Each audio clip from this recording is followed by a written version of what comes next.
आज हम लोग नवम वर्ग में रसखान के सवैये को पढ़ेंगे, जो हमारी पाठ्य पुस्तक का तीसरा अध्याय है। सबसे पहले हम रसखान के कवि परिचय के बारे में आप लोगों को बतलाने जा रहा हूँ। हिंदी की कृष्ण भक्ति काव्य धारा के प्रमुख कवि रसखान का जन्म 1548 ईस्वी में हुआ। उनका वास्तविक नाम सैयद इब्राहिम था। मुस्लिम होते हुए उन्होंने गोस्वामी विठल नाथ से शिक्षा ग्रहण की तथा ब्रजभूमि में रहने लगे। रसखान की प्रमुख कृतियां रसखान, सुजान रसखान और प्रेम वाटिका है। रसखान के काव्य की भाषा उनके भावों के समान ही स्वच्छंद, निराडंबर और प्रभावपूर्ण है।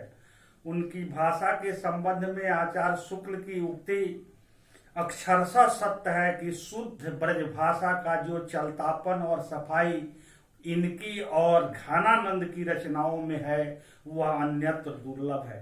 उनकी काव्य भाषा में अनुपम माधुर्य है। एक तो ब्रजभाषा स्वभावता श्रुति मधुर बोली है, दूसरे रसखान के मत गयंद सवैयों में ढलकर तो वह और भी लोमन ड्रॉपी बन गई है। रसखान ने इस मधुरता की वृद्धि के लिए एक और मूर्धन्य वर्णों और संयुक्त अक्षरों का तिरस्कार किया है, तो दूसरी ओर अप्रतितत्व से उसकी रक्षा की है। बीच बीच में सानुस्वार व्यंजनों के प्रयोग से कविता की माधुरी सेव की मिठास की तरह उसके छिलके से फूट पड़ती है। आचार्य देवेंद्रनाथ शर्मा ने ठीक ही कहा कि काव्य शास्त्र में माधुर्य गुण के व्यंजक शब्दों की जो सूची दी गई है, उसका पूर्ण व्यवहारिक रूप रसखान की भाषा उपस्थित करती है। रसखान का छंद प्रयोग सीमित है। सवैया, कवित और दोहा, इन कुल 3 छंदों में रसखान की काव्य संपदा समाई हुई है। इनमें भी रसखान को वास्तविक सिद्धि सवैये में प्राप्त हुई।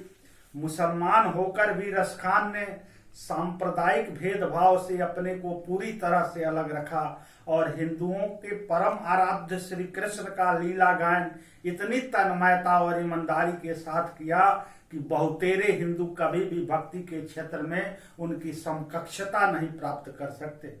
उन्होंने प्रेम को भक्ति की चाशनी में घोलकर एक ऐसा रसायन प्रस्तुत किया जो हृदय को उदात्त भावभूमि पर प्रतिष्ठित करने के साथ इंद्रिय परितृप्ति भी प्रदान कर सके। उनकी इसी विशेषता के कारण नवयुग के वैतालिक कवि को देर न चहे विदाई, पूछे के सबके कविताई। केशव दास में न तो तुलसी की लोकोत्तर दृष्टि है और न मैथिली शरण गुप्त का मनोवैज्ञानिक पकड़।